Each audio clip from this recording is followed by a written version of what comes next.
हरे कृष्णा प्रभु। प्रणाम प्रभु। पढ़ेंगे प्रभु। जानी रामन प्रभु। हरे कृष्णा दंडवत माता जी। हरे कृष्णा। हरे कृष्णा प्रभु। प्रणाम प्रभु। ओम नमो जानी भगवते वासुदेवाय। हरे कृष्णा माता जी। हाँ। ओम नमो भगवते वासुदेवाय। ओम नमो भगवते वासुदेवाय। ओम नमो भगवते वासुदेवाय। ओम अन्यानि तिमिरांशस्य ज्ञानांशने शलाकय चक्षुरुन्मीलितं येन तस्मै श्री गुरुवे नमः। श्री चैतन्य मनोभीष्टं स्थापितं येन भूतले स्वयं रूप गदा माह्यं सदाशिष्य पदान्तिकम्। वन्दे अहं श्री गुरु श्री युगपद कमलं श्री गुरु वैष्णवंस श्री रूपं साक्य रजागं सखगण रघुनाथं इदं कंसजीवं सात्वैदं सावधूतं परिजन सहितं कृष्ण चैतन्य देवं श्री राधा कृष्ण सखगण ललिता श्री विशाख हे कृष्णा कर्म सिंधु दीनबंधु जगत्पदे गोपेशो गोपिकांता राधाकांता नमस्तुते रक्त कांचन गौरांगी राधे वृंद मनीश्वरी विश्वभानुसुते देवी प्रणमायि हरिप्रिये पांचकल्पतरुश्च कृपा सिंधु सिंधुभ्य पतितानां पावनेभ्यो वैष्णवेभ्यो नमो नमः। नमो ब्रह्मण्य देवाय को ब्रह्मण्य हिदाय स जगत्हिदाय कृष्णाय गोविंदाय नमो नमः। नमो महा मदांताय कृष्ण प्रेम प्रदायते कृष्णाय कृष्ण चैतन्य नामिने गौर द्वेष नमः। गुरुवे गौर संद्राय राधिकाय राधि तराश्रिये श्री कृष्ण कृष्ण भक्ताय तत्भक्ताय नमो नमः। नमः ओम विष्णुपादाय श्रेष्ठाय भूतले श्रीमद्भक्ति वेदांत स्वामिनि इति नामिने नमस्ते सरस्वती देव गौरवाणी प्रचारिणे निर्वशेष शून्यवादी वासार्थ देशहारिणी श्री कृष्ण चैतन्य प्रभु नित्यानंद श्री अद्वैत गदाधर श्री वासादि गौरभक्ति हरे कृष्ण हरे हरे राम राम राम हरे कृष्ण कृष्ण कृष्ण हरे राम राम राम हरे कृष्ण माता। हरे कृष्णा प्रभु। प्रणाम प्रभु। हाँ। கபிதஸ் பிரபு நீங்க ஹோஸ்டா இருக்கீங்க, கொஞ்சம் நான் ஹோஸ்ட் பண்ணுங்களேன். ஹரே கிருஷ்ணா. கபிதாஸ் பிரபு அப்பதான் ஸ்கிரீன் ஷேர் பண்ண முடியும். எப்படி பண்றது மாதாஜி? அது சாட்ல போய் நீங்க அந்த இல்ல அந்த பார்ட்டிசிபென்ட்ஸ்ல இது இருக்குல்ல, பார்ட்டிசிபென்ட்ஸ் அங்க கிளிக் பண்ணீங்கன்னா எல்லாரோட பேரும் வரும். ஆமா. அதுல என்னோட பேரை போய் நீங்க கிளிக் பண்ணீங்கன்னா அதுல வரும் பாருங்க. Make host. Okay, make host. Host பண்ணு. ஓகே. Thank you Prabhu. இன்னைக்கு யார் வாசிக்கிறீங்க? 2வது பதம் ரவிக்குமார் பிரபு போன தடவை வாசிக்கலன்னு நினைக்கிறேன். 15வது அத்தியாயம் 2வது பதம் பிரபு. ரவிக்குமார் பிரபு வாசிக்க முடியுமா உங்களுக்கு? பண்ணலாம். ஓகே. 15வது பதம் 2வது 15வது அத்தியாயம் 15ல 2 அதஸ்தோர்வம் பிரஸ்ருத்தாஸ் தஷ்யசாஹா குணப்ரவருத்தா விஷய பிரபாலா அதஸ்த மூலான் யனுசந்தானி கர்மானு பந்தினி மனுஷ்ய லோகே. மாதாஜி பொருளுரை படிக்கிறேன். இம்மரத்தின் கிளைகள் ஜட இயற்கையின் முக்குணங்களால் வளப்படுத்தப்பட்டு மேல் நோக்கியும் கீழ் நோக்கியும் விரிகின்றன. உபக்கிளைகள் புலனின்ப விஷயங்களாகும். இம்மரத்தில் உள்ள கீழ் நோக்கி செல்லும் வேர்கள் பலநோக்கு செயல்களால் பந்தப்படுத்தப்படுகின்றன. அதாவது அந்த நம்ம ஒரு கிளைக்கு ஒரு மரத்துக்கு அதை கம்பேர் பண்றோம். நம்மளுடைய இந்த டோட்டல் நம்மளுடைய பிசிக்கல் ஆக்டிவிட்டிஸ் எல்லாத்தையுமே நம்ம அந்த ஒரு மரத்துக்கு கம்பேர் பண்றோம். அந்த மரத்தினுடைய முக்குணங்களும் வளப்படுத்தப்பட்டு மேல் நோக்கி செல்லக்கூடிய மேல் நோக்கி கீழ் நோக்கி விரிகின்றனன்னு சொல்றாங்க மாதாஜி.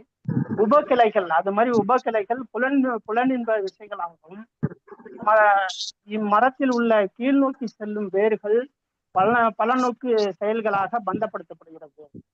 அதாவது வேர்கள் பலநோக்கு செயல்கள் நம்ம அன்றாடம் செய்யக்கூடிய எல்லா வேலைகளையும் வேர்களாகவும், அதே மாதிரி புலனின்ப அந்த 5 புலன்கள்ல உள்ள இது அந்த விஷயங்கள் எல்லாத்தையுமே வந்து உபகிளைகள் சப் பிரான்ச்சஸ் ஆகும்.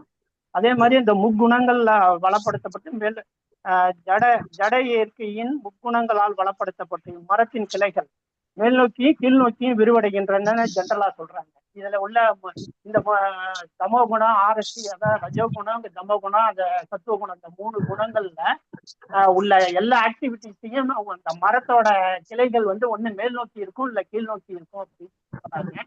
அதுல வந்து வேர்கள் வந்து கீழ் நோக்கி போறது வந்து அந்த என்ன சொல்றதுன்னா பல்நோக்கு செயல்கள் நம்மளுடைய எல்லா ஆக்டிவிட்டிஸையும் சொல்லுது. இந்த ஐம்புலன்கள் வந்து அந்த சப் பிரான்ச்சஸ் கிளைகளை கம்பேர் பண்றாங்க. ஹரே கிருஷ்ண பிரபு, தேங்க்யூ பிரபு. நான் ஜஸ்ட் ஒரு கிளாரிபிகேஷன் மட்டும் சொல்றதுக்கு நல்லா சொன்னீங்க. ஸோ நம்ம வந்து யூஸ்வலா பாத்தீங்கன்னா நமக்கு மரம் வந்து வேர் கீழே தான் இருக்கும் இல்லையா? இப்போ கீழே இருந்து அந்த எவ்வளவு அதோட தேவையான சத்து எங்க இருந்து கிடைக்குது? அந்த வேர்ல இருந்து தான் கிடைக்குது. அப்ப கீழே தண்ணி இல்லைன்னா என்ன ஆயிடும்? தண்ணியோ இல்ல அதுக்கு தேவையான சத்து கிடைக்கல. வேர் என்ன பண்ணுது? அந்த நிலத்தடி நீரை உறிஞ்சு மேல வரைக்கும் அது போறதுக்கு, அந்த மரம் வாழ்றதுக்கு அது உதவுது இல்லையா? இப்ப அந்த தண்ணி இல்லைன்னா அந்த வேர் செத்து போச்சு அப்படின்னாக்கா அந்த மரமுமே இருக்காது. சோ அது போல நம்ம வந்து ஜட பற்றோட நம்ம இந்த பௌதிக லோகத்துக்கு விழுந்து விட்டோம். அப்போ இந்த இந்த மரத்தோட இந்த பிரான்ச்சஸ் கிளைகள்லாம் எதால வந்திருக்கு அப்படின்னாக்கா இந்த 3 குணங்களால. இந்த 3 குணங்கள் எவ்வளவுக்கு எவ்வளவு ஸ்ட்ராங்கா கீழ் நோக்கி பற்றுதலோட இருக்கோ, அப்ப நம்ம மேல நம்ம மேல இருந்து வந்தவங்க தான். பகவானுடைய இந்த கோலோக விருந்தாவனத்துல இருந்து அவரை போலவே நானும் அனுபவிக்கணும்ன்ற ஆர்வத்துல நம்ம இங்க வந்தாச்சு. ஆனா நம்ம திருப்பி மேல போகணும்.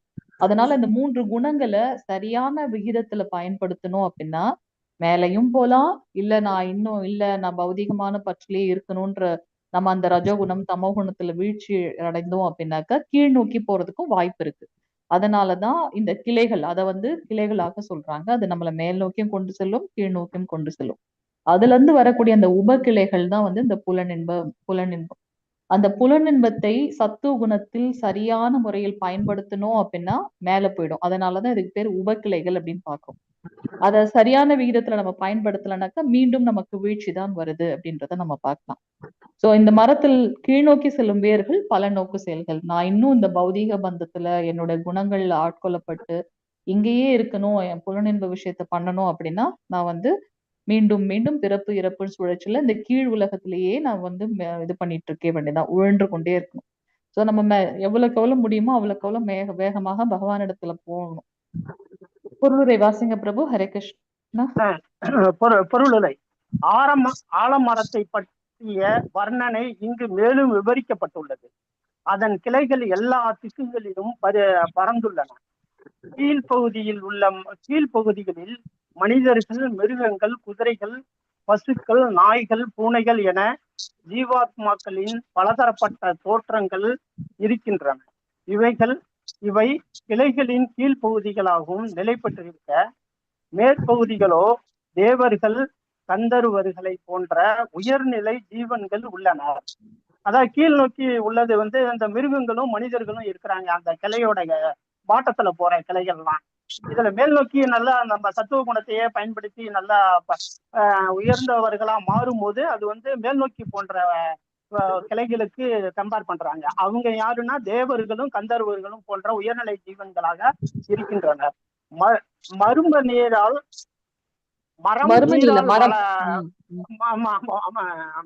மரம் நீரால் வளப்படுத்தப்படுவது போல இந்த மரம் ஜட இயற்கையின் முக்குணங்களால் வளப்படுத்தப்படுகின்றது. இந்த 3 குணங்கள் தான் இந்த வாட்டர் சோர்ஸ் வந்து எப்படி இருக்கோ அதுக்கு தகுந்த மாதிரி இந்த மரம் வந்து மாறுது. அதாவது ரஜோகுணம்னா அதுக்கு தகுந்த மாதிரி, தமோ குணம்னா ரொம்ப மோசமான கண்டிஷன், அது மாதிரி மாறுது. அதுல சத்துவ குணம்னா அது மிக சிறந்த ஒரு இதா மாறுது. சில சமயங்களில் ஒரு நிலப்பகுதி மிகவும் பசுமையாக இருப்பதையும் வேறு நிலப்பகுதி போதிய நீரின்றி வறண்டு இருப்பதையும் நாம் கண்டிருக்கிறோம். அதுபோல் எங்கு எத்தகு குணம் அதிக அளவில் உள்ளதோ அதன் அடிப்படையில் பல்வேறு இனங்கள் தோன்றுகின்றன. அதான் எந்த குணம் டாமினேட் பண்ணுதோ அதுக்கு தகுந்த மாதிரி அந்த மரத்தோட அமைப்பு இருக்கும் அப்படின்னு சொல்றாங்க. அதுக்குதான் வந்து சில இடம் ட்ரையாகவும் சில இடம் நல்லா வளமாவும் இருக்குன்னு சொல்றாங்க மாதாஜி. மரத்தின் உப கிளைகள் மாதாஜி தொடர்ந்து படிக்கிற மாதாஜி. படிங்க பிரபு, படிங்க.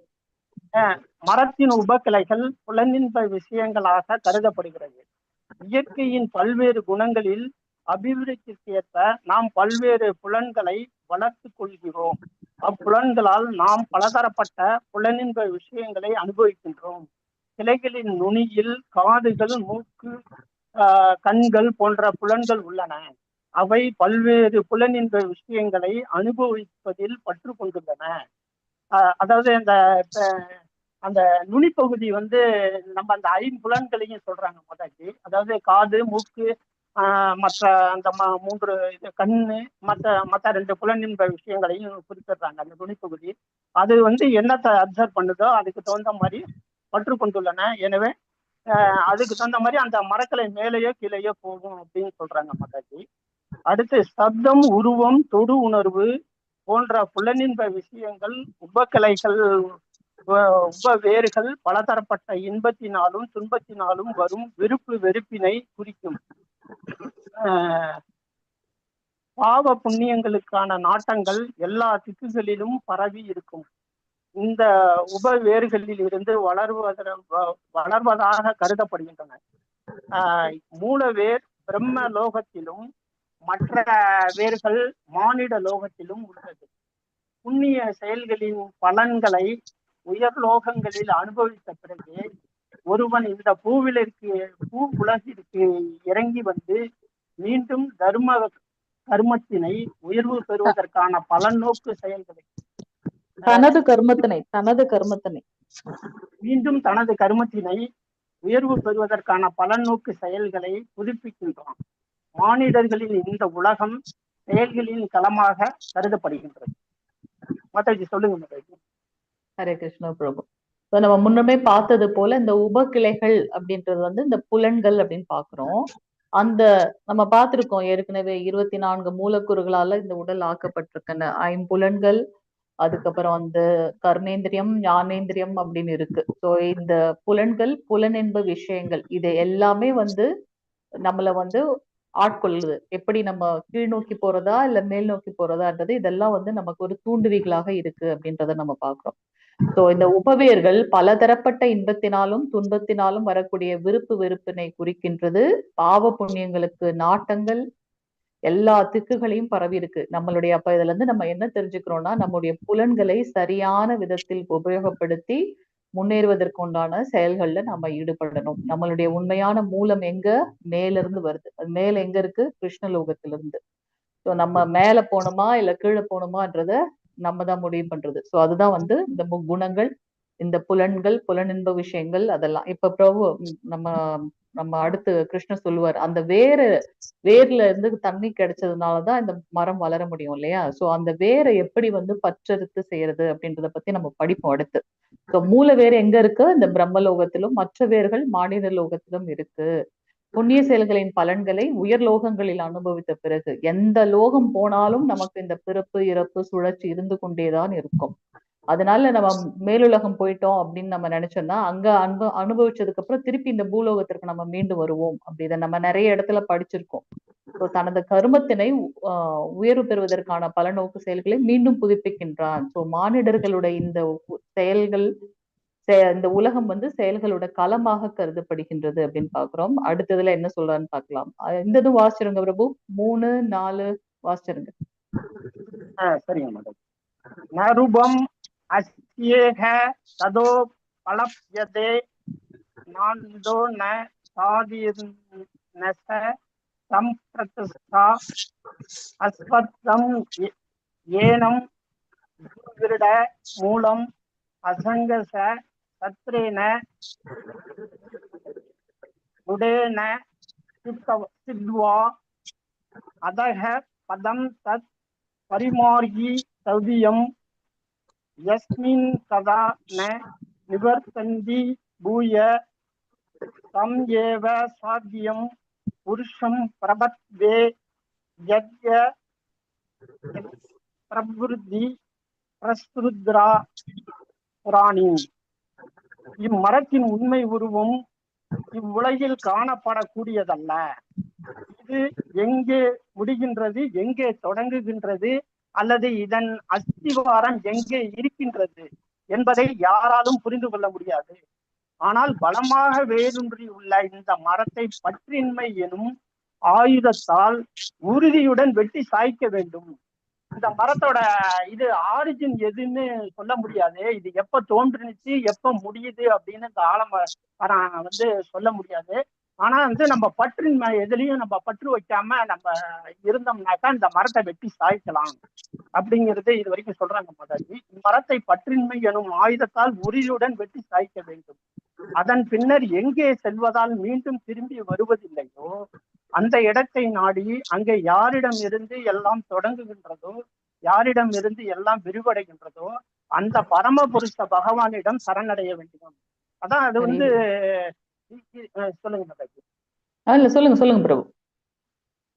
அதாவது இந்த பற்றின்மையினால இந்த மரத்தை வெட்டி சாய்க்க முடியும். அதே அது வந்து எங்க இதோட இது எங்க இருந்து வருது அப்படின்னா எங்க இருந்து இது திரும்பி போகுது அப்படிங்கிறது கிருஷ்ண பகவான். அவர்கிட்ட நம்ம நாடுனோம்னாக்கா யாரிடம் இருந்து எல்லாம் விரிவடைகின்றதோ அந்த பரம புருஷ பகவானிடம் நம்ம சரணடைய வேண்டும் அப்படின்னு சொல்லி இந்த பற்றின்மையினால சரணடைய வேண்டும் அப்படின்னு சொல்றாங்க மாதாஜி. எஸ் பிரபு. சோ அங்க போனா நமக்கு என்னென்னலாம் அந்த கோலோக விருந்தாவனத்தோட தன்மை இங்க சொல்லப்பட்டிருக்கு. என்னென்ன, கோலோக விருந்தாவனத்துக்கு போனவங்க மீண்டும் வருவதே இல்லை.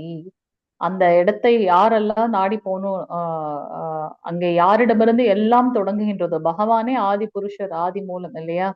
சோ அவர்கிட்ட இருந்துதான் இது எல்லாமே விரிவடைகின்றது. அவர்கிட்ட இருந்துதான் இது வந்து பிரளய காலத்துல அவர்கிட்டதான் ஒடுங்குகின்றது. அப்படிப்பட்ட பகவானிடத்துல நாம சரணடைய வேண்டும். சோ இந்த வேறு எப்படி நம்ம சாய்க்க முடியும் அப்படின்னாக்கா இந்த பற்றின்மை. சோ நம்மளுடைய புலன்களை கட்டுப்படுத்தி நம்ம ஆன்மீக பாதையில் முன்னேறுவது, பக்தி தொண்டு செய்வது மிகவும் முக்கியமான ஒன்று அப்படின்றத பாக்குறோம். படிங்க பிரபு பொருளுரை. பொருளுரை. இந்த ஆலமரத்தின் உண்மை உருவம் இந்த ஜட உலகில் புரிந்து கொள்ளப்பட முடியாதது என்று இங்கு தெளிவாக கூறப்பட்டுள்ளது. வேர்கள் மேல் நோக்கி இருப்பதால் உண்மை மரத்தின் விரிவு மறுபக்கத்தில் இருக்கின்றது. ஒருவன் மரத்தின் பௌதிக விரிவுகளால் பிணைக்கப்படும் போது மரம் எவ்வளவு தூரம் விரிந்துள்ளது என்பதையும் அதன் ஆரம்பத்தையோ அவனால் காண முடியாது. அதாவது பௌதிக இதுல வந்து புலன்கள் விஷயத்துல வந்து, அதாவது ருட்டீன் லைஃப்ல வந்து அதிகமா நாட்டம் உள்ளவங்களுக்கு அந்த மரம் ரொம்ப பறந்து பெரிய மரமா விரிவடைஞ்சு இருக்கும் அப்படின்னு சொல்றாங்க மாதாஜி. அது அந்த இதன் ஆரம்பத்தை அவனால் காண முடியாது. அது எங்க இருந்து அது வந்து ஆரம்பம் ஆகுது அப்படிங்கிறதையும் அவனால கண்டுபிடிக்க முடியாது. அது மாதிரி ரொம்ப ஓவரா பற்றின்மையோட இருக்கிறவனுக்கு அப்படின்னு சொல்றாங்க மாதாஜி. இருப்பினும் இதன் காரணத்தை அவன் கண்டறிதல் அவசியம். நான் எனது தந்தையின் மகன், எனது தந்தை வேறு ஒருவரின் மகன், இவ்வாறு தேடுவதன் மூலம் ஒருவன் பிரம்மதேவரை அடைகின்றான். இவ்வாறு தேடுவதன் மூலம் ஒருவன் பிரம்மதேவரை அடைகின்றான். அவர் தர்போத கசாயி, விஷ்ணுவினால் உருவாக்கப்பட்டவர். இவ்வாறாக இறுதியில் அவன் பரமபுருஷ பகவானை அடைகின்றான். அதாவது நான் யாரு, எங்க அப்பா யாரு, எங்க அப்பா வேற ஒருத்தவங்களுக்கு பையன், நான் வந்து எங்க அப்பாவுக்கு பையன், இப்படி வெவ்வேறு கோணத்துல ஒவ்வொருத்தரும் ஒவ்வொரு மாதிரி இருக்காங்க. இத வந்து நம்ம வந்து தன்னை முதல்ல அறியணும். அப்படி அறியும் போது அவன் வந்து அந்த பிரம்மதேவரா வந்து அடைகிறான் அப்படின்னு சொல்றாங்க. இந்த பிரம்மதேவங்கிறது கிருஷ்ணனால் உருவாக்கப்பட்டவர் அப்படிங்கிறதையும் சொல்றாங்க மாதாஜி. இல்ல பிரபு, ஆக்சுவலா அந்த மரத்தோட மூலம், ஏன்னா இந்த மாதிரி மரம் நம்ம இந்த பௌதீக லோகத்துல பாத்துருக்கோமா, மரம்னாலே வேர் கீழே தான் இருக்கும். ஆனா இந்த மரம் வேற மாதிரி இருக்கே அப்படின்றத பகவான் சொல்றார். நம்ம எப்படி இங்க விழுந்துட்டோம் அப்படின்றத சொல்றார். ஆன்மீக லோகம்தான் உண்மையானது, அதோட பிரதிபிம்பம் தான் இங்க இருக்கு. ஆனா நம்ம நினைச்சுக்கிறோம் என் குடும்பம், அந்த அகந்தை மமந்தை அதுல மாட்டிட்டு முழிக்கிறோம். என் குடும்பம், நான் பெரியவன், எனது அப்படின்றது இல்ல. ஆனா அது உண்மை கிடையாது அப்படின்றத இங்க பகவான் எக்ஸ்பிளைன் பண்றாரு. சோ இந்த இதோட எத்தனை 84 லட்சம் உயிர்வாழிகள் சொல்றோம். இதுக்கு முந்தின பிறப்பு பத்தியும் நமக்கு தெரியாது, இன்னும் எத்தனை பிறப்பு எடுக்க போறோம்னு தெரியாது. சோ இதோட மூலம் ஏன் நான் இங்க இருக்கேன், எனக்கு முன்னாடி என்ன அப்படின்னு நம்ம ஆராய்ச்சி பண்ணிக்கிட்டே போனோம் அப்படின்னா மொத்தத்துக்கும் பிரபஞ்ச தோட்டத்துக்கும் பிரம்மதேவர் கிட்ட இருந்து வருது. பிரம்மதேவரே யார்கிட்ட இருந்து வராரு? கர்ப்போதக சாய் விஷ்ணு. கர்ப்போதக சாய் விஷ்ணு யாரு? பகவான் பரமபுருஷர் ஸ்ரீ கிருஷ்ணருடைய புருஷ அவதாரத்தோட ஒரு அங்கம் அப்படின்னு பாக்குறோம். சோ முழுவதுமாக நம்மளோட தேடுதல் எங்க போய் முடியுது அப்படின்னாக்கா பகவான் கிட்டதான் முடியுது. அததான் வந்து இங்க சொல்றாங்க. இதுதான் ஆராய்ச்சியோட முடிவு அப்படின்னு சொல்லிட்டு. சோ இந்த மரத்தின் மூலமான முழுமுதற் கடவுளை அவரது பக்தி தொண்டில் ஈடுபட்டிருக்கும் பக்தர்களோட சங்கத்தில் ரொம்ப கேர்ஃபுல்லா நம்ம இங்க வாசிக்கணும். பிரபுபாதர் தெளிவா கொடுத்திருக்காரு.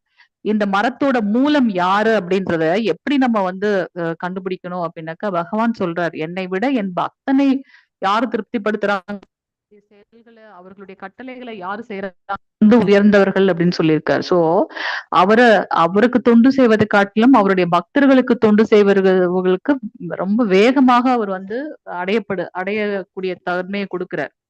சோ அதுதான் இங்க சொல்றார், பக்தியில் ஈடுபட்டிருக்கும் பக்தர்களின் சங்கத்தில் ஒருவன் ஆய்ந்தறிய வேண்டும். ஏன் இப்படி, நம்ம என்ன பண்ணோம், என்ன நம்மளுடைய நோக்கம் என்ன அப்படின்றத பக்தர்களோட சங்கத்துல நம்ம ஆய்ந்தறிய வேண்டும் அப்படின்னு சொல்றார்.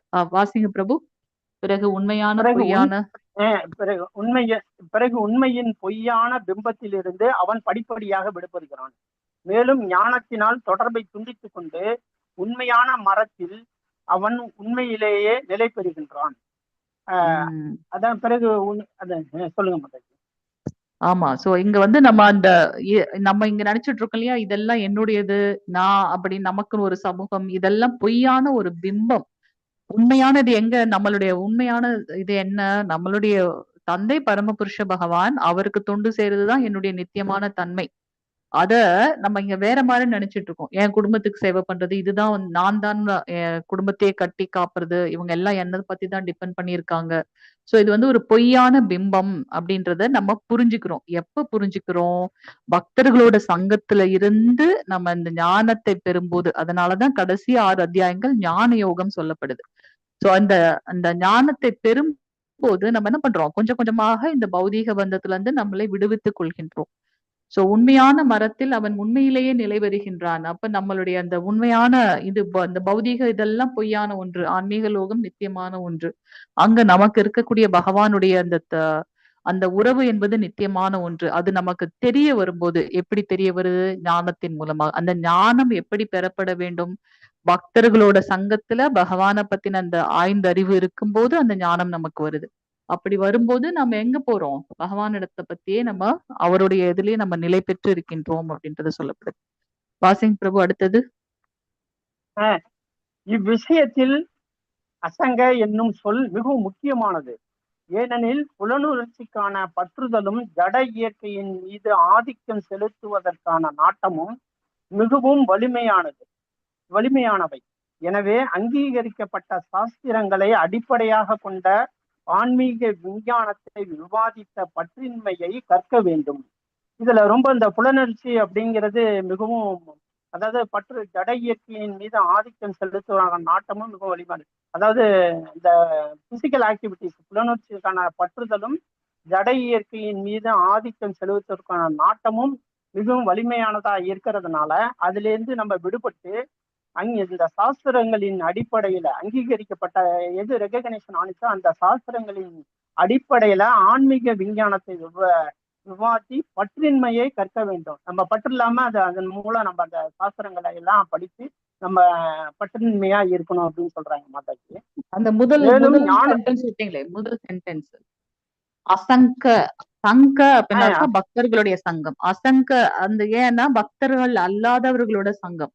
அதனாலதான் நமக்கு வந்து இந்த புலனுக்குறிச்சியில பற்றுதல். யோசிச்சு பாருங்களேன், நமக்கு வேற யாராவது ஃப்ரெண்ட்ஸ் நம்ம நிறைய பேர் இப்ப படத்துக்கு கூப்பிடலாம், இல்ல வேற எதனா வேலைக்கு கூட கூப்பிடலாம்.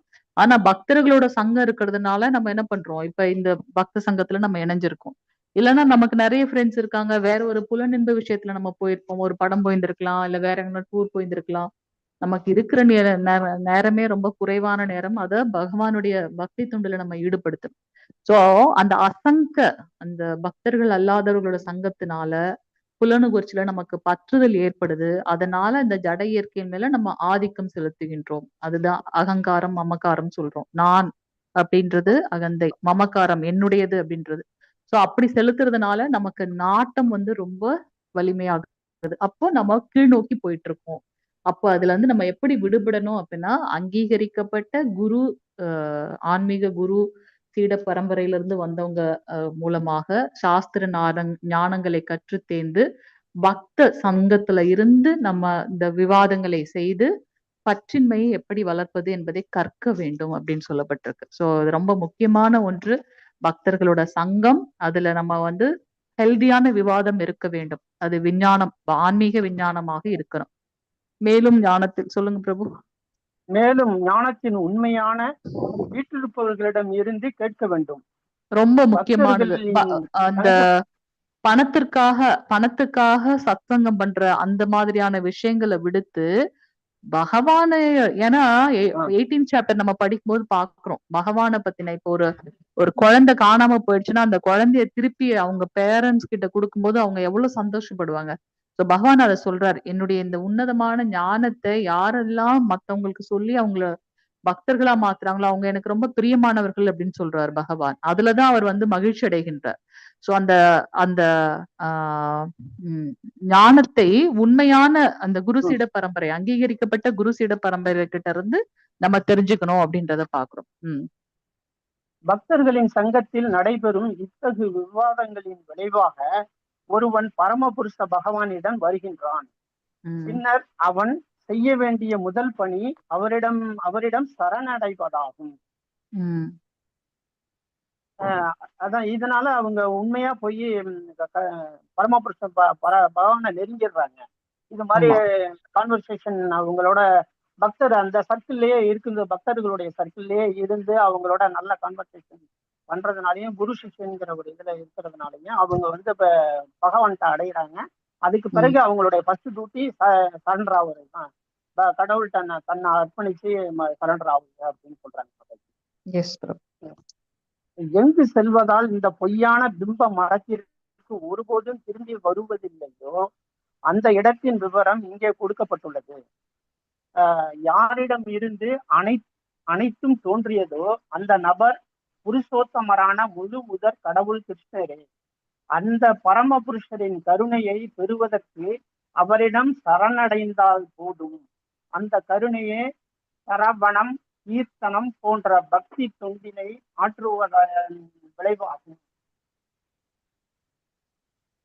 மாதாஜி சொல்லுங்க பிரபு. சோ நம்ம எங்க போறோம்? பகவானுடைய அந்த உன்னதமான லோகம், பகவானிடத்துல அவர் எப்ப நமக்கு அந்த ஞானம் கிடைக்குது, பகவான் தான் அனைத்தின் மூலம் தெரியுதோ அப்ப நம்ம பண்ண வேண்டிய முதல் இது அவரிடத்தில் சரணடைவது. நான் உங்களுடைய தாசானு தாசானு தாசானு தாசன். இந்த அப்போ நமக்கு இந்த பொய்யான பிம்பம் வராது, நான் என்னுடையது அப்படின்ற அந்த மமதை வராது, அகங்காரம் வராது. அவரே அனைத்தும், அவருடைய நித்திய சேவகன் நான் அப்படின்னு வரும்போது நம்ம அங்க சரணாகதி பண்ணிட்டோன்றதோட அறிகுறி. சோ அங்க அவர்தான் அனைத்தின் மூல காரணம். ஈஸ்வர பரமகிருஷ்ண சச்சிதானந்த விக்கிரகன் ஆதி ஆதி கோவிந்த சர்வ காரண காரணம், அனைத்தின் மூலம் அனைத்தின் காரணமும் அவர்தான். அவருடைய கருணை பெறுவதற்கு அவரிடம் சரணடைந்தால் போதும். அது எப்படி நம்ம கிடைக்கிறது, அந்த கருணை நமக்கு எப்படி கிடைக்கும் அப்படின்னாக்கா, முதல்ல நம்ம ஈவன் நம்மளுடைய மரணம் சம்பவிக்கும் போது கூட நமக்குடைய ஐம்புலன்கள் எல்லாம் அடங்கும்போது கடைசியா போறது எது அப்படின்னு பாத்தீங்கன்னா அந்த கேட்கிற தன்மை கடைசியா தான் போகும். சோ முதல்ல நம்ம பண்ண வேண்டியது ஸ்ரவணம். பகவானை பத்தின நாம ரூப குண லீலைகளை பக்தர்களிடத்திலிருந்து நம்ம கேட்கணும். இந்த அத ஒரு தொழிலா வச்சுட்டு இருக்கவங்க கிட்ட இருந்து நம்ம கேட்க கூடாது. ஏன்னா அவங்க என்ன நோக்கத்துல நமக்கு கற்பிக்கின்றாங்களோ அந்த நோக்கம்தான் நமக்கும் வரும். சோ பகவான் கிட்ட வந்து உண்மையான அந்த இந்த தொண்டா நினைச்சு பண்றவங்க கிட்ட இருந்து இந்த ஞானத்தை கேட்கணும். சோ ஸ்ரவணம், கீர்த்தனம் போன்ற பக்தி தொண்டு, நவவித பக்தி தொண்டு பார்த்தோம் இல்லையா? ஸ்ரவணம், கீர்த்தனம், விஷ்ணு ஸ்மரணம், பாத சேவனம், வந்தனம், அர்ச்சனம், தாஸ்யம், சக்கியம், ஆத்ம நிவேதனம், 9 விதமான பக்தி தொண்டை செய்யறதன் மூலமாக பகவானுடைய கருணை நமக்கு கிடைக்கிறது. எப்படி நாரத ரிஷி வந்து துருவ மகாராஜருக்கு வந்து ஓம் நமோ பகவதே அப்படின்ற மகாமந்திரத்தை வந்து உபதேசம் பண்றார், மந்திரத்தை உபதேசம் பண்றார். அவர் அதையே நம்ம வந்து பாத்தீங்கன்னா ஸ்மரணம் பண்ணிட்டே இருக்கார். அவர் 5 வயது குழந்தை அவ்வளோ ஒரு ஸ்ரத்தையா பண்ணும்போது பகவான் உடனே அவருக்கு வந்து காட்சி அளிக்கின்றார். சோ அவர் அங்க பண்ணது என்னது, பகவானை பத்தின நாமத்தை சொல்லிட்டே இருக்கார், ஜபம் பண்ணிட்டே இருக்கார். சோ அப்படி பக்தி தொண்டு பண்ணும் போது 9 விதமான பக்தி தொண்டில் ஏதாவது ஒண்ணு நம்ம செய்யும் போதே பகவான் திருப்தி அடைகின்றார். அப்படி பண்ணும்போது அவங்களுக்கு வந்து பகவான் வந்து கருணை கூர்ந்து அவங்களுக்கு என்ன சொல்றது, வீடு பேரு கொடுக்கிறார் அப்படின்னு சொல்லலாம். பிரேச்சதர்கள் சிவபெருமானுடைய கருணையின் மூலமாக அவர்கிட்ட இந்த ஞானத்தை பெற்று பிரேட்சதர்கள் பகவானை பத்தி நாம ஜபம் பண்றாங்க. அவங்க முன்னாடியும் பகவான் வந்து தரிசனம் கொடுக்கிறார். சோ அவங்களுக்கு வந்து பகவானை பார்த்துட்டே இருக்கணும்னு ஆசை இருந்தாலும் வந்து பகவான் என்ன பண்றாரு, அந்த துறவு அப்படின்றதெல்லாம் முழுமையாக இருக்குன்னு பார்த்தோம் இல்லையா? 6 விதமான குணங்கள் வந்து பகவான் இடத்துல முழுமையாக இருக்கு. அவரே ஆர்வப்பட்டு பிரேட்சதர்களுக்கு வந்து கருணை கூர்ந்து அவங்களுக்கு வந்து தன்னுடைய தன்னுடைய ரூபத்தை அவங்களுக்கு வெளிக்காட்டினாலுமே அவர் என்ன பண்றாரு, அந்த அந்த இடத்தை விட்டு அவர் போயிடுறார். சோ பகவானுக்கு 6 விதமான குணங்கள் பார்த்தோம். முழுமையான பலம், அழகு, அறிவு, துறவு, புகழ், அதெல்லாம் பார்த்தோம் இல்லையா? சோ அது ஒரு எக்ஸாம்பிள் நம்ம பார்க்கணும். சோ இதுல நம்ம என்ன பாக்குறோம், ஏதாவது ஒரு பக்தி தொண்டு, நவவித பக்தி தொண்டுல ஒண்ணு நம்ம ஸ்ரத்தையா பண்ணாலும் பகவான் நம்ம மேல கருணையோட வரார் அப்படின்றத பாக்குறோம். ஒரு பக்தர் வந்து நம்மளுடைய புரோபாத கிட்ட தான் கேக்குறாரு, எப்போ வந்து எனக்கு வந்து பகவானுடைய கருணை கிடைக்கணும்னு, எப்ப நீ ஹரே கிருஷ்ணா மகாமந்திரத்தை சொன்ன அடுத்த நிமிடம் கிருஷ்ணர் உனக்கு வந்து காட்சி, உனக்கு வந்து கருணை புரிவார் அப்படின்னு. சோ ஜட உலகத்தின் விரிவாக்கத்திற்கு அவரே காரணம். ஏற்கனவே இது இறைவனாலேயே விளைக்கப்பட்டுள்ளது. அகம் சர்வசிய பிரபவ, நான் தான், அகம் நானே, சர்வசிய பிரபவ எல்லாவற்றின் மூலம் அப்படிங்கிறார். சோ எனவே பௌதீக வாழ்க்கை என்னும் பலமான ஆலமரத்தின் பந்தத்திலிருந்து வெளியேற கிருஷ்ணரிடம் சரணடைய வேண்டும். ரொம்ப ரொம்ப முக்கியமான ஒன்று. சோ இந்த பதத்துல இருந்து நமக்கு வேண்டிய கிரக்ஸ் வந்து பகவான்றது புரிஞ்சிட்டோம். புரிஞ்ச உடனே அவர்கிட்ட சரணாகதி. சரணாகதி நான் எப்படி பண்றது? நவவித பக்தி தொண்டுல ஏதாவது ஒன்றை எடுத்து நம்ம செய்யணும். சோ அந்த பௌதீக விரிவாக்கத்தின் மீது ஒருவன் தானாகவே அந்த பக்தி தொண்டு செய்யும் போது நமக்கு நம்மள அறியாம இந்த ஞானம் கிடைக்கிறதுனால பற்றெல்லாம் விட்டு விடுவோம் அப்படின்றத நம்ம பாக்குறோம். ஜானகிராமன் பிரபு வாசிக்கிறீங்களா 5வது பதம்? ஹரே கிருஷ்ணா. தேங்க்யூ பிரபு. ரவிக்குமார் பிரபு, தேங்க்யூ சோ மச். யார் வாசிக்கிறீங்க ஹரே கிருஷ்ணா 5வது பதம்? தேங்க்யூ பிரபு. யார் வாசிக்கிறீங்க 5வது பதம்? நான் வாசிக்கிறேன் மாதாஜி. வாசிங்க பிரபு, வாசிங்க. ஹரே கிருஷ்ணா. ஹரே கிருஷ்ணா. நிர்மாண மோஹோ ஜித சங்க தோஷ அத்யாத்ம நித்யா வினிவிருத்த காமாஹ தத்வைந்த்வைர்மிக்த சுகதுக்க சம்ஜய கஞ்சத்யமோட பதமவ்யயந்தத். ஹரே கிருஷ்ணா. ஹரே கிருஷ்ணா. பொய், கௌரவம், மயக்கம் மற்றும் தவறான சங்கத்திலிருந்து விடுபட்டு நித்தியத்தை புரிந்து கொண்டு பௌதிக காமத்தை நிறுத்திவிட்டு இன்ப துன்பம் என்னும் எருமையை ஒழித்து மயக்கமுறாமல் இருப்பவர்கள் பரமபுருஷரிடம் சரணடைவது எவ்வாறு என்பதை அறிந்து அந்த நித்திய ராஜ்யத்தை அடைகின்றனர். ஹரே கிருஷ்ணா.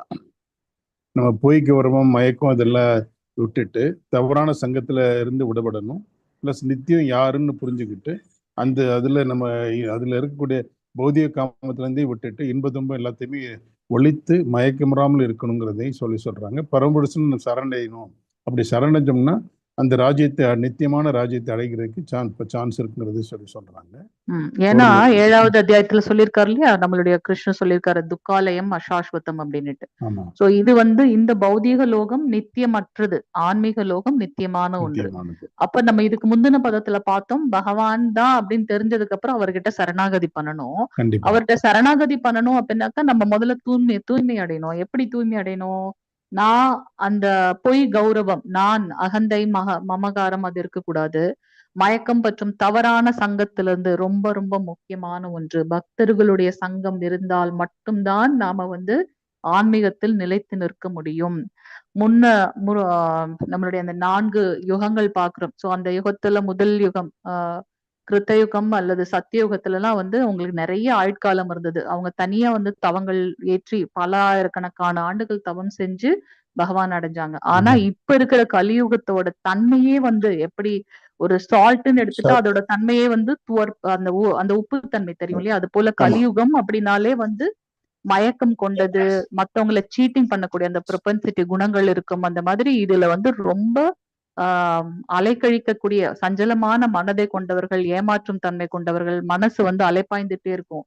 சோ நமக்கு வந்து தவறான சங்கம் தான் நம்ம சுத்தி இருக்கும். நம்ம இந்த ஞானத்தின் மூலமாக சரியான சங்கத்துல நம்ம இருக்க வேண்டியது மிக முக்கியம்.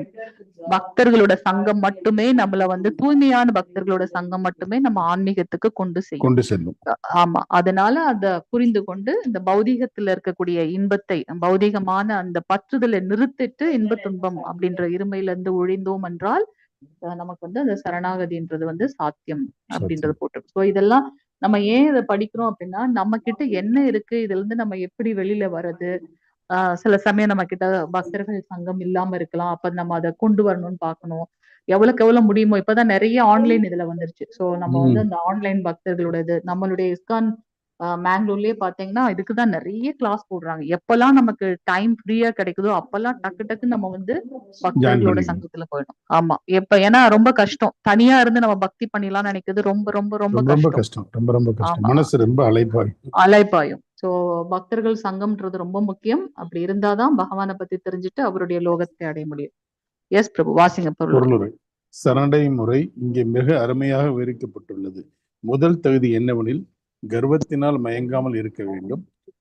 கட்டுண்ட ஆத்மா ஜட இயற்கையின் எஜமானனாக தன்னை எண்ணிக்கொண்டிருப்பதால் பரமபுருஷ பகவானிடம் சரணடைவது மிகவும் கடினமாக உள்ளது. உண்மை அறிவை விருத்தி செய்து கொள்வதன் மூலம் ஜட இயற்கையின் எஜமானன் தான் அல்ல என்றும் பரமபுருஷ பகவானே எஜமானர் என்றும் அவன் அறிய வேண்டும். ஹரே கிருஷ்ணா. சரணடை முறையை பத்தி இங்க சொல்றாங்க. முதல் தகுதி என்னன்னா, நம்ம வந்து எதுலையும் இந்த கர்வத்தினால மயங்காம இருக்கணும்.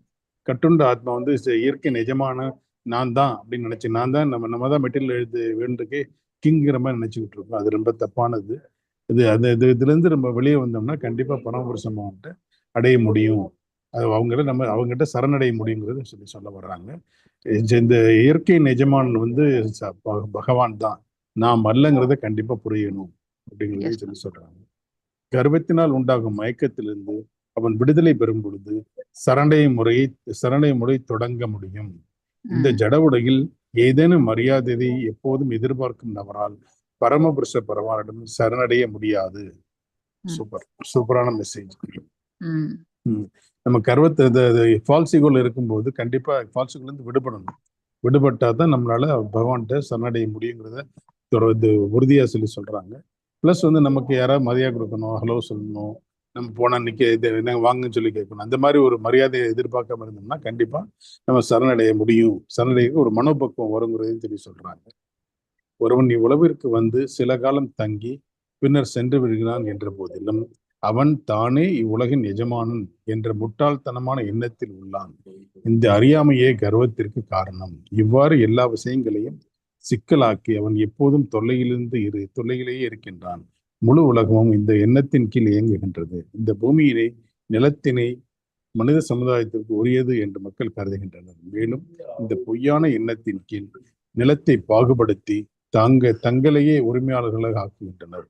இவ்வுலகின் உரிமையாளர்கள் மனித சமுதாயமே என்றும் எனும் நோக்கத்திலிருந்து ஒருவன் விடுபட வேண்டும். இத்தகைய தவறான நோக்கத்திலிருந்து அவன் விடுபடும் பொழுது குடும்பப்பற்று, சமூகப்பற்று மற்றும் தேசப்பற்றின் விளைவால் தவறான தொடர்புகளிலிருந்து அவன் விடுதலை பெறுகின்றான். இவ்வாறு இத்தகைய தவறான உறவுகளை ஒருவன் இந்த ஜட உலகில் தவறான உறவுகள் ஒருவனை இந்த ஜட உலகில் பிணைக்கின்றன. இவ்வாறு தவறான தொடர்புகளிலிருந்து விடுபட்ட பிறகு அவன் ஆன்மீக ஞானத்தை வளர்க்க வேண்டும். உண்மையில் தன்னுடையது என்ன, தன்னுடையது அல்லாதது என்ன என்ற ஞானத்தை அவன் விருத்தி செய்து கொள்ள வேண்டும். மேலும் அவன் விஷயங்களை உள்ளபடி புரிந்து கொள்ளும் பொழுது இன்ப துன்பம், சுக துக்கம் முதலிய எல்லா இருமைகளிலிருந்தும் அவன் விடுபடுகின்றான். ஞானத்தின் முழுமை வருகின்றான். அதன் பின் பரமபுருஷ பானம் சரணடைவது அவனுக்கு சாத்தியமாகிறது. ஹரே ஹரி. நம்ம மரியாதை எதிர்பார்க்க இருந்தாமலே நமக்கு சரணடைறதுக்கு ஒரு மனோபக்குவம் வரும்னு சொல்றாங்க. இந்த ஃபர்தரா வந்து இந்த ஜட உலகுக்கு வந்து எஜமானன் வந்து நான் தான் அப்படின்னு சொல்லி எண்ணத்திலையும் அதிலே திங்க் பண்றதுனால நம்ம அதிலே சுத்தி சிக்கல் பண்ணிக்கணும் அப்படிங்கிறாங்க.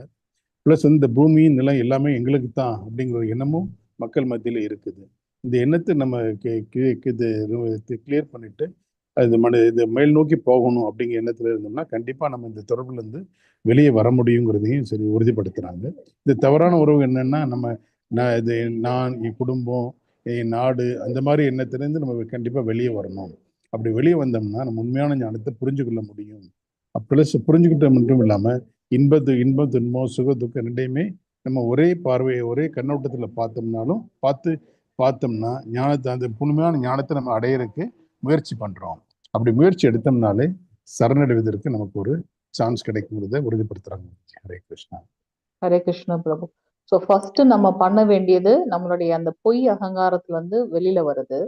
அதை விட்டு நம்ம வெளியில வந்ததுக்கு அப்புறம் பாத்தீங்கன்னா தவறான உறவுகள்ல இருந்து நம்ம அந்த பற்றுல இருந்து நம்ம வெளியில வந்துருவோம். வெளியே வந்து வந்ததுக்கு அப்புறம் நம்ம பண்ண வேண்டிய செயல்கள், இந்த தவறான தொடர்பில் விடுபட்ட பிறகு அவன் ஆன்மீக ஞானத்தை வளர்க்க வேண்டும். அப்ப அதுக்கு நமக்கு பக்தர்களோட சங்கம் வேணும், கண்டிப்பா வேணும். சாஸ்திரம் வேணும், குரு மகாராஜருடைய வழிகாட்டுதல் வேணும்.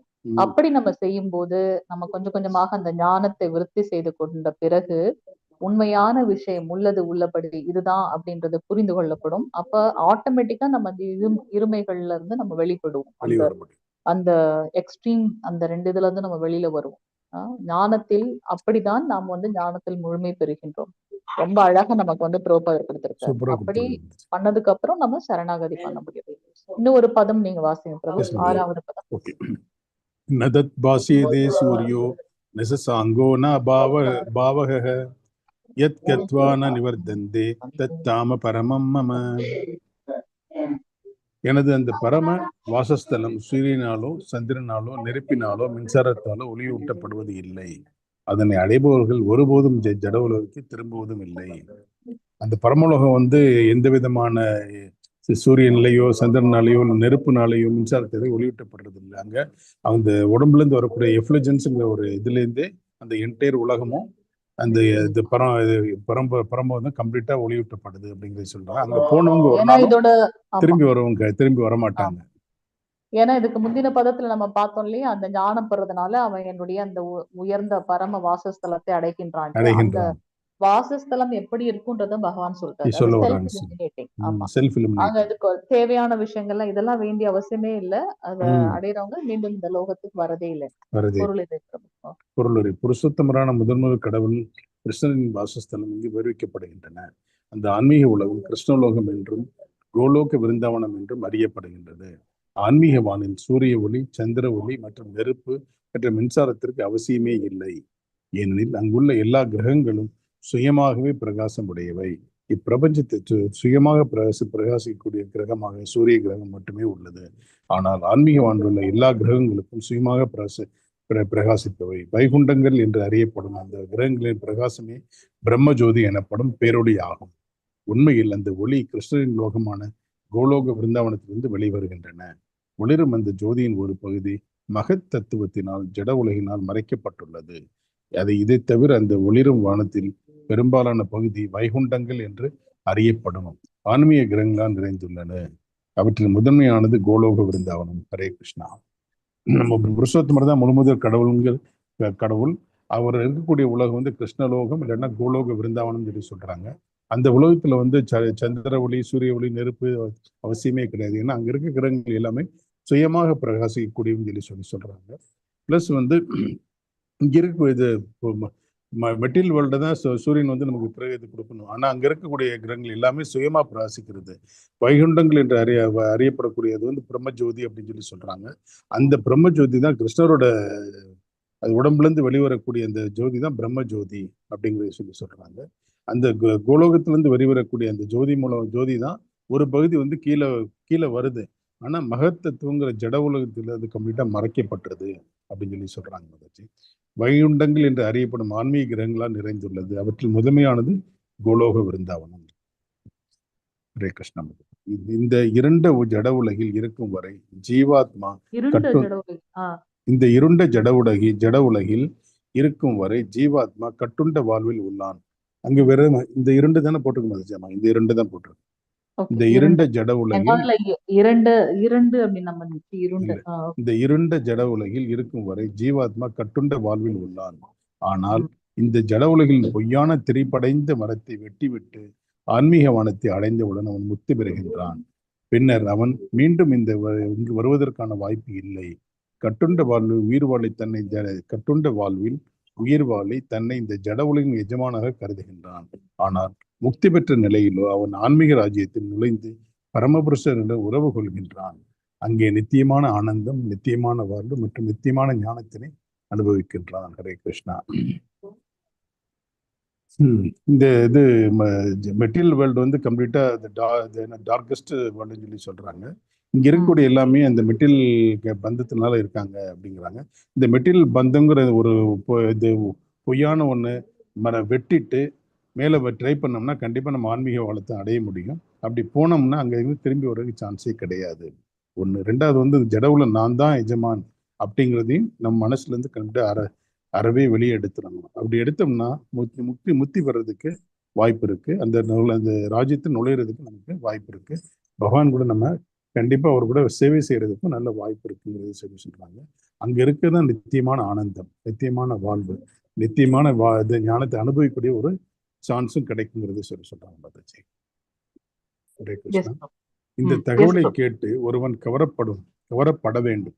அந்த நித்திய உலகத்திற்கு தன்னை மாற்றிக்கொள்ளவும் உண்மையின் இந்த பொய்யான பிம்பத்திலிருந்து தன்னை விடுவித்துக் கொள்ளவும் அவன் ஆர்வத்துடன் இருக்க வேண்டும். இந்த ஜட உலகில் மிகுந்த பற்று கொண்டிருப்பவனுக்கு அந்த பற்றுதலை துண்டித்தல் மிகவும் கடினம். ஆனால் அவன் கிருஷ்ண உணர்வை மேற்கொண்டால் படிப்படியாக பற்றின்மை அடைவதற்கு வாய்ப்புள்ளது. கிருஷ்ண உணர்வில் இருக்கும் பக்தர்களுடன் அவன் தொடர்பு கொள்ள வேண்டும். கிருஷ்ண உணர்விற்காக அர்ப்பணிக்கப்பட்ட ஒரு இயக்கத்தை தேடி பக்தி தொண்டனை செயலாற்றுவது எவ்வாறு என்பதை கற்க வேண்டும். இவ்வாறு ஜட உலகின் மீதான தனது பற்றுதலை அவன் துண்டித்துக் கொள்ள முடியும். வெறும் காவி உடைய அணிவதால் ஜட உலகின் கவர்ச்சியிலிருந்து விடுபட முடியாது.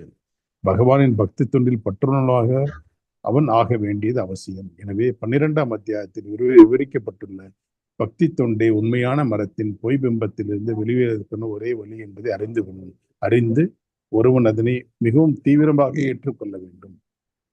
இதர வழிமுறைகள் அனைத்திலும் உள்ள ஜட இயற்கையின் கலங்கங்களை பற்றி 14ஆம் அத்தியாயத்தில் விவரிக்கப்பட்டுள்ளன. பக்தி தொண்டு மட்டுமே பூர்ண தெய்வத்தன்மை உடையது தான் இங்கே விளக்கப்பட்டுள்ளது. ஹரே கிருஷ்ணா.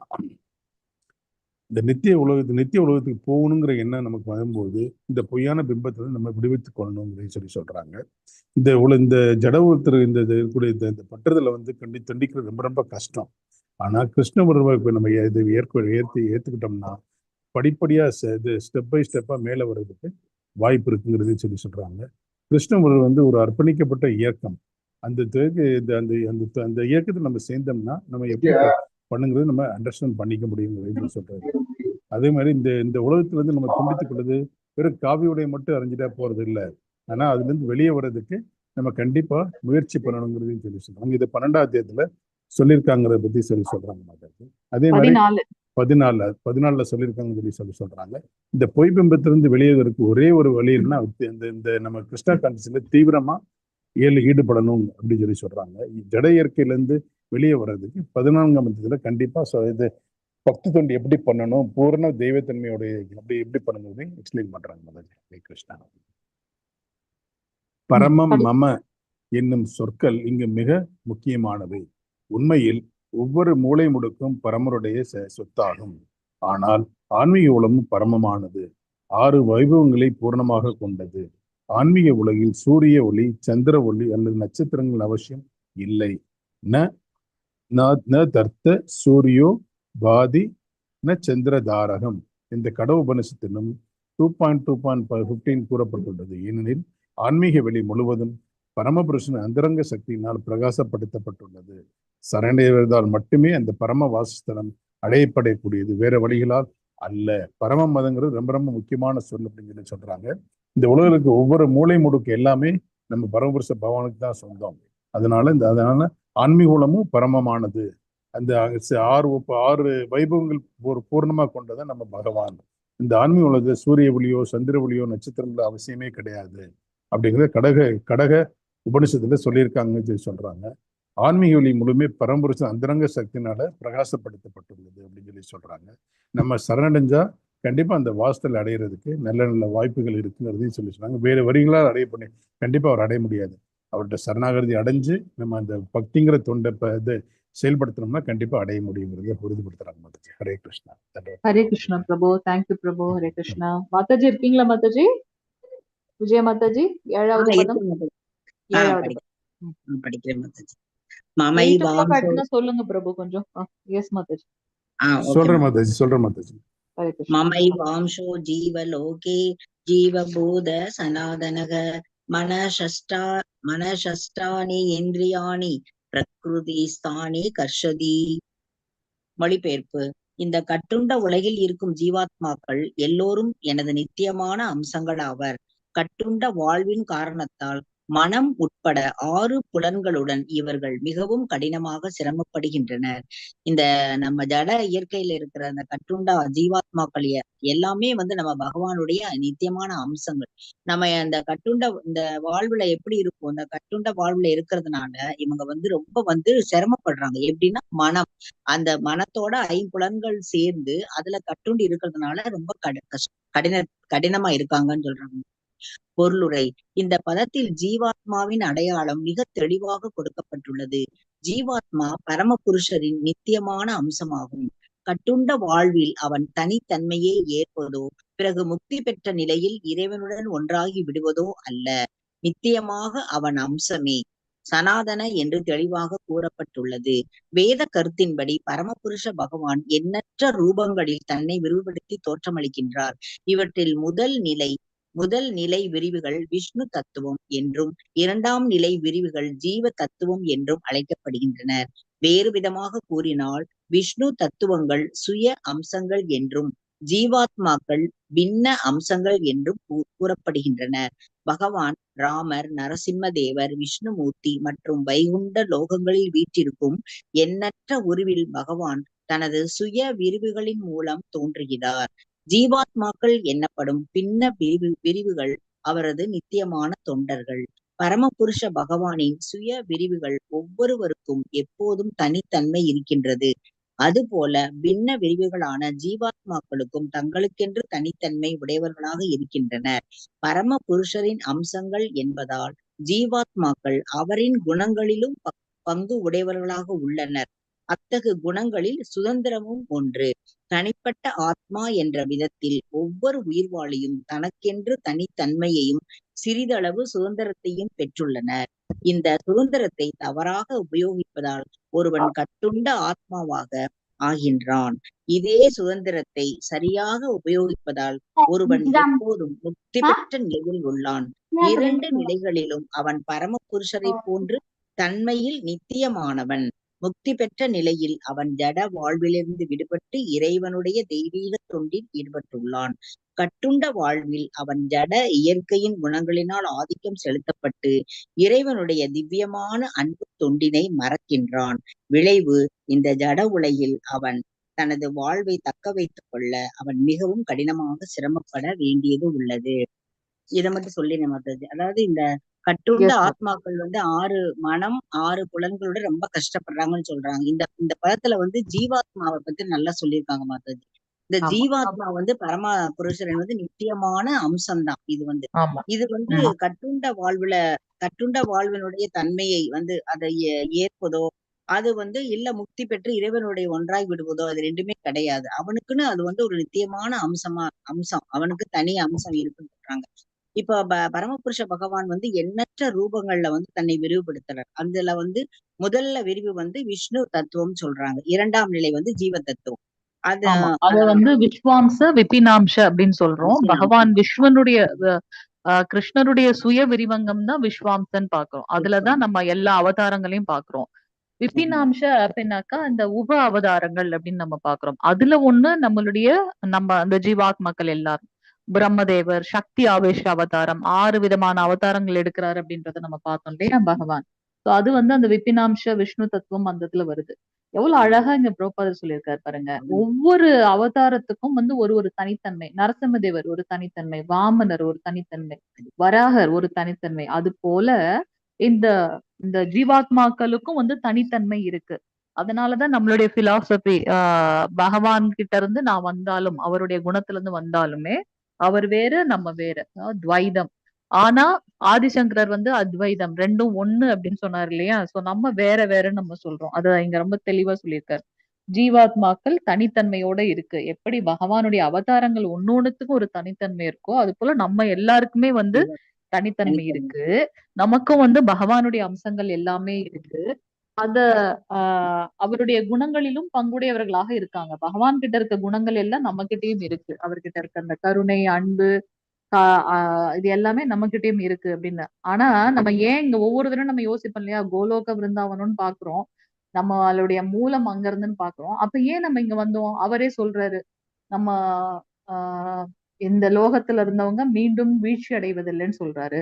அப்ப ஏன் நம்ம இங்க வந்தோம்? நம்மளுடைய மூலம் அவர்தான் நித்தியம், நம்மளும் நித்தியமானவர், அவர்கிட்ட இருந்து சோர்ஸ் எல்லாம் சொன்னாலும் நம்ம ஏன் இங்க வந்து மாட்டிட்டு இருக்கோம் இந்த கட்டுண்ட உலகத்துல? அததான் நம்ம இங்க தெளிவுபடுத்துறாரு புரோபாதர். நமக்குன்னு ஒரு சுதந்திரம் கொடுக்கப்பட்டது இல்லையா? ஒவ்வொரு உயிர்வாழியும் தனக்கென்று தனித்தன்மையும் சிறிதளவு சுதந்திரத்தையும் பெற்றுள்ளனர்.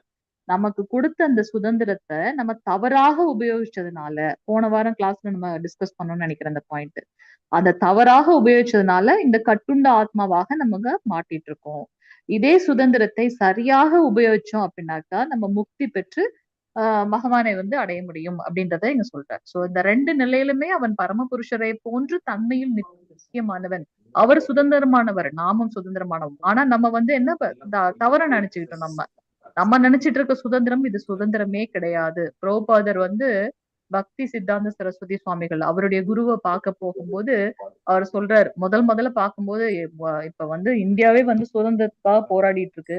இந்த சமயத்துல போய் நீங்க வந்து ஆன்மீகத்தை பத்தி பேசுறீங்க என்பது அப்ப பக்தி சித்தாந்த சுவாமிகள் சொன்னாரு, நம்ம நினைச்சிட்டு போராடுறோமே இது வந்து உண்மையான சுதந்திரமே கிடையாது அப்படின்றத சொல்றாரு. ஒரு குழந்தைக்கு வந்து எல்லாரும் நிறைய விஷயங்களை கொடுக்கலாம், ஆனா அதை திருப்பி அவங்களுடைய பெற்றவர்கள் கிட்ட கொடுக்கும்போது வரக்கூடிய அந்த அன்பு, அதுதான் வந்து உண்மையான அன்பு. அதைத்தான் நாங்கள் செய்து கொண்டிருக்கின்றோம் அப்படின்னு. ஏன்னா புரோபாதருக்கு வந்து ரொம்ப பெருசா வந்து ஆர்வம் எல்லாம் கிடையாது. அந்த சமயத்துல சுதந்திர போராட்டத்துக்காக அவர் ரொம்ப நேதாஜி சுபாஷ் சந்திர போஸ், காந்திஜியோட தத்துவத்தை எல்லாம் பார்த்துட்டு இருக்காரு. அப்ப அவருடைய ஃப்ரெண்டு கூப்பிடும் போது வேற மாதிரியான தாட் ப்ராசஸ்ல போறாரு புரோபாதர். அவருடைய குரு அவருக்கு சொன்ன அந்த ஆன்சர் வந்து பாத்தீங்கன்னா அவரை ரொம்ப இம்ப்ரெஸ் பண்ணிடுச்சு. நம்ம சுதந்திரம்னு நினைச்சு போராடுறோமே, இது சுதந்திரம் இல்ல, இது உண்மையான சுதந்திரம் கிடையாது.